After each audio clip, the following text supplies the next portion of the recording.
Bagaimana kabar Ibu hari ini? Baik, terima kasih Ibu. Sebelumnya saya memperkenalkan diri saya terlebih dahulu. Sebelumnya juga saya berterima kasih kepada Ibu karena sudah meluangkan waktunya untuk mendengarkan materi penyuluhan dari saya tentang penyakit gigi dan mulut dengan topik karies gigi atau gigi berlubang. Ibu, sebelumnya saya akan memperkenalkan diri saya. Nama saya Maria Formiana Niniwatowan, biasa dipanggil Foni. Dahulu mengetahui struktur dari gigi. Jadi struktur gigi ada 4 yang terdiri dari email, dentin, pulpa, dan saluran akar. Ada juga fungsi dari gigi seperti mengunyah, penampilan wajah supaya kita tetap terlihat cantik, dan yang ketiga fungsinya untuk berbicara. Jadi sudah tahukah betapa pentingnya gigi kita? Apabila tidak terjaga, maka gigi kita akan terjadi karies atau terjadinya gigi berlubang. Ya, sekarang kita lanjut ke pengertian. Jadi pengertian karang gigi adalah penyakit pada jaringan keras gigi yang disebabkan oleh aktivitas Zastremia atau bakteri terhadap satu jenis karbohidrat yang diragikan. Jenis karbohidrat yang diragikan seperti makanan yang kita makan dulu. Nah, faktor-faktor yang mempengaruhi terjadinya karies. Di sini ada 4 faktor, yaitu faktor pertama faktor gigi. Jadi terjadinya penurunan pada gigi seperti posisi dan ukuran gigi. Yang kedua faktor saliva atau faktor kekurangan air liur. Yang faktor yang ketiga yaitu faktor makanan atau sisa-sisa makanan yang menempel pada gigi sehingga terjadinya plak. Dan yang keempat faktor waktu. Di sini proses terjadinya karies gigi berlangsung begitu lama sehingga membutuhkan jangka waktu yang panjang. Baik Ibu, sekarang penyebab terjadinya karies gigi. Ini ada 3 penyebab. Yang pertama, terlalu banyak mengkonsumsi makanan yang manis dan mudah melengket seperti coklat dan permen. Yang kedua, kurang membersihkan gigi dan mulut seperti kurangnya tutup mengikat gigi. Dan yang ketiga, posisi gigi yang tidak teratur menyebabkan sisa makanan menumpuk pada sela-sela gigi. Yang berikut akibat dari karies gigi. Akibat yang pertama yaitu jeda. Ibu, sekarang proses terjadinya karies gigi. Proses terjadinya karies gigi berawal dari sisa makanan yang tidak dibersihkan, maka akan melekat pada permukaan gigi. Nah, lama-kelamaan akan membentuk suatu endapan atau lapisan lunak yang disebut plak. Plak itu nama lainnya sisa-sisa makanan. Pada plak tersebut terdapat banyak kuman yang bercampur dengan air liur dan menghasilkan zat asam. Nah Ibu, zat asam itulah yang melarutkan lapisan gigi dan akhirnya gigi menjadi berlubang atau menjadi karies. Terjadi setelah mengetahui dia punya karies Ibu, sekarang kita masuk ke gejala karies gigi. Ada 4 gejala, yaitu yang pertama sakit gigi atau terasa ngilu pada saat kita makan atau mengkonsumsi, terlihat adanya lubang gigi.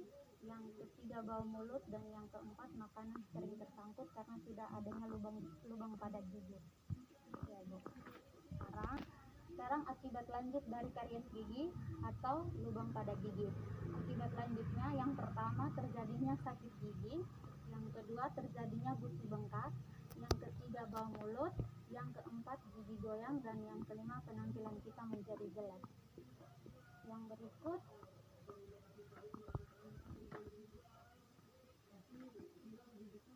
materi saya yang terakhir yaitu cara pencegahan terjadinya karies gigi. Di sini ada 3 cara. Yang pertama, menyikat gigi secara teratur 2 kali sehari, yaitu pagi sesudah makan dan malam sebelum tidur, sehingga gigi kita tetap bersih dan tetap terjaga dari kuman dan bakteri yang ada di dalam mulut. Dan yang kedua, sering mengkonsumsi makanan yang berserat dan banyak mengandung air, misalnya sayur-sayuran atau buah-buahan. Dan yang ketiga, kontrol kesehatan gigi ke klinik gigi atau poli kesehatan gigi. Untuk anak-anak minimal 3 bulan sekali dan untuk orang dewasa minimal 6 bulan sekali.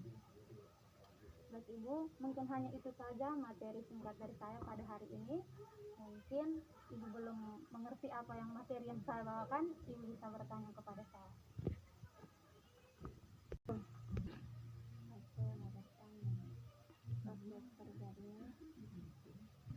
Karies gigi. Baik Kakak, terima kasih atas pertanyaannya. Tentu saya akan menjawab proses terjadinya karies gigi. Nah, karies gigi itu terjadi berawal dari sisa makanan yang tidak dibersihkan dan melekat pada permukaan gigi. Nah, lama-kelamaan akan membentuk suatu endapan atau lapisan lunak yang disebut plak. Pada plak tersebut terdapat banyak kuman yang bercampur dengan air liur dan menghasilkan zat asam. Nah, zat asam inilah yang akan melarutkan lapisan gigi dan akhirnya menjadi lubang gigi atau terjadinya karies gigi. Mungkin itu saja dari jawaban Ibu. Apakah Ibu sudah mengerti? Ya, makasih Ibu. Baik Ibu, sekarang saya yang akan bertanya kepada Ibu. Bisa Ibu jelaskan pengertian dari karies gigi?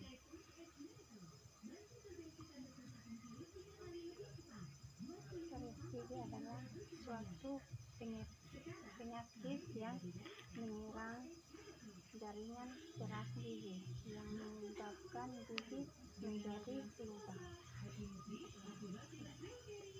Baik Ibu, terima kasih. Tapi di sini saya akan menjelaskan ulang pengertian dari karies gigi.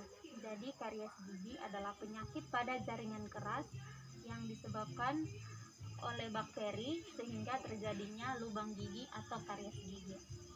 Nah, pertanyaan saya yang kedua, Ibu sebutkan faktor-faktor yang mempengaruhi terjadinya karies gigi.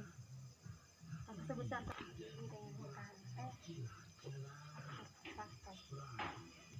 Baik Ibu, faktor saliva atau kekurangan air liur.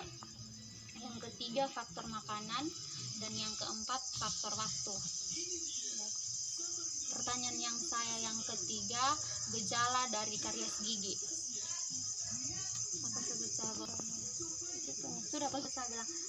Baik Kakak, di sini saya akan menjelaskan dan saya akan menyebutkan ada 4 gejala yang terjadi, yaitu gejala terjadinya sakit gigi di saat kita mengkonsumsi makanan. Yang terakhir, cara pencegahan karies gigi. Kakak sebut. Mengikat gigi 2 kali sehari. Baik Kakak, terima kasih. Tapi di sini saya jelaskan ulang, ada 4 cara pencegahan yang kita lakukan, yaitu yang pertama, rajin menyikat gigi secara teratur 2 kali sehari, yaitu pagi sesudah makan dan malam sebelum tidur, sehingga gigi kita jauh dari kuman atau bakteri yang ada di dalam mulut. Yang kedua, kurangi makan makanan yang manis dan mudah melengket seperti permen dan coklat. Yang ketiga, memperbanyak mengkonsumsi makanan yang berserat dan banyak mengandung air seperti sayur-sayuran dan buah-buahan. Dan yang keempat, kontrol kesehatan gigi secara berkala. Untuk anak-anak minimal 3 bulan sekali, dan untuk orang dewasa minimal 6 bulan sekali ke klinik gigi atau ke dokter kesehatan gigi. Bagi Ibu, mungkin hanya itu saja penjelasan singkat saya dan sumber materi saya pada malam hari ini. Harapan saya semoga penyuluhan yang saya bawakan hari ini dapat bermanfaat untuk Ibu. Mungkin hanya itu saja Ibu, sekian dari saya.